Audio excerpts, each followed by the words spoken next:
Good evening, everybody, and welcome back to the Spooky Mom Show.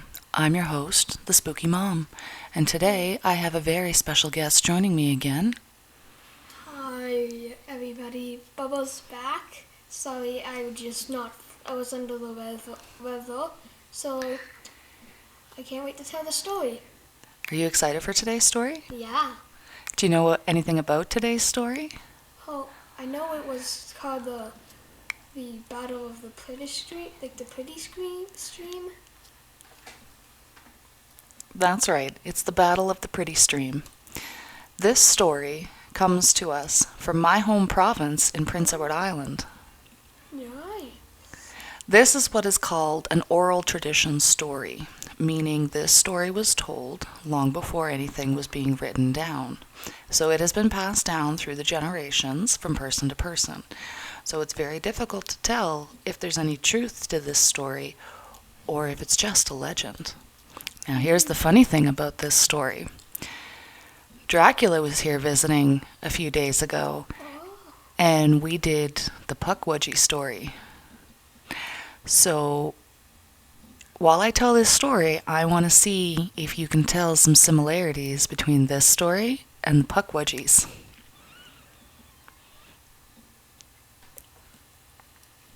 Are you ready? Yeah. I watched the video of the Pukwudgie. Yeah? Yeah. So you know a little bit about the Pukwudgies? Yes. Okay. Well, the Battle of Pretty Stream actually comes from the Kmaq people. Do you know who the Kmaq are? Yeah, they're the indigenous people. That's right, they are an indigenous people here in Canada. The Kmaq people were actually considered a semi-nomadic culture, meaning their home base to live was between Nova Scotia and New Brunswick. And in the summer months, they would follow the fishing and hunting, and they would call PEI home for the summer months. So, do you know what Prince Edward Island was actually called by the Kmaq people? No, what is it? It's actually called Abagwit. And Abagwit means cradle on the water.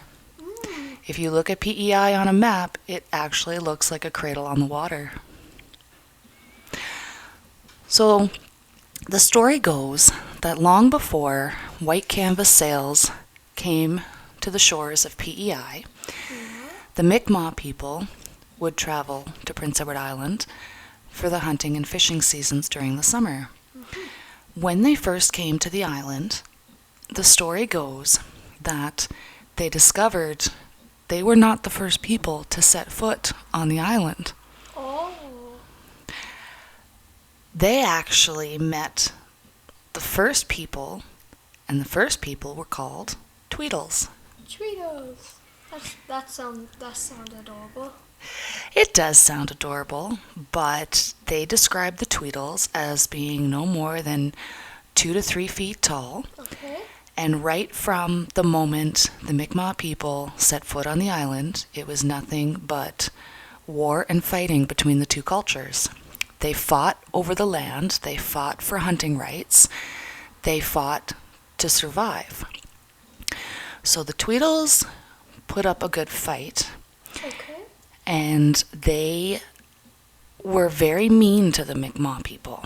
They would steal women and children out of the wigwams. They would set fire to things. They would cause upright havoc in the Mi'kmaq people's life. That's definitely sound like Dracula. It does sound like Dracula, or Yeah. does it sound more like the Pukwudgies? The Pukwudgies. Right? Yeah. But wait, we're not done yet. So there was a night where the chief, his only son, was actually kidnapped by the Tweedles. No. Yes, and they could not find his son, and he was distraught, and he was angry, and he wanted vengeance. And I don't blame him, because I would do the same thing to fight for my own children. Yup.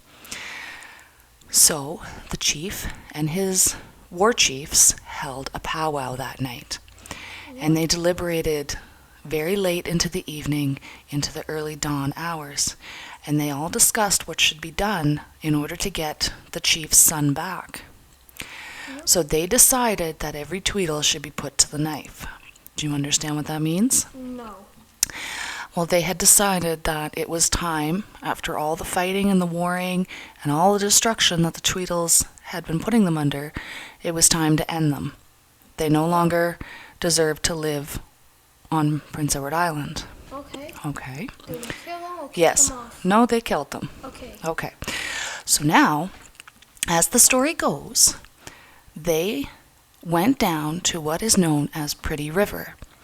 And Pretty River is actually down in Cornwall, which is just west of Charlottetown, which is the capital of PEI. Okay? And it was in a heavily wooded area, and this is where the Tweedles camp was. This is where they built their houses. This is where they lived. Okay. Okay? So in the early morning hours during the twilight, they snuck into the Tweedles camp, and they started fighting. And the fight lasted 3 days. And many lives were lost on both sides. Both the Mi'kmaq people and the Tweedles lost many, many people. At the end of it, after 3 days, it is said that there were only a handful of war chiefs left standing after the fight, but all the Tweedles had been destroyed. Now, because the Tweedles were destroyed, and there were so many bodies laying in the river ran red. Oh. Now, if you know anything about PEI, which I know you do because that's where I'm from, Yeah. PEI has red soil, and it's because of the high iron content in it. Yeah. And a lot of our rivers and streams in PEI do run red, but it is because of the soil and nothing else. Yes. So this legend was told by many people throughout the years, passed down from person to person. Yeah. But do you notice how the Tweedles would cause destruction and havoc with the Mi'kmaq people? Yeah. And did you notice when you watched the Pukwudgie story, they caused destruction and havoc? Yeah. Do you think that maybe, perhaps, these two stories could be linked, that it could be the same creature that cultures across the planet fight with? Yeah. It could be Pukwudgie was born from the Tweedles. It could be that the Pukwudgie was born from the Tweedles, or the Tweedles just could be a different name for it, Yeah. right? What do you think? Well, I love that. Yeah? That's awesome. You like that story? Yeah. And I hope I get to say I hope I get to say more.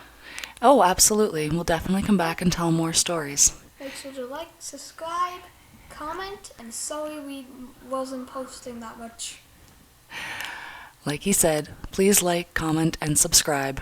We love to tell stories, so if you yourself have a story that you would like to tell, whether it be from your own culture or just a legend in your hometown, reach out to us. We would love to hear from you. Thanks for listening. Spooky Mom loves you. Stay spooky.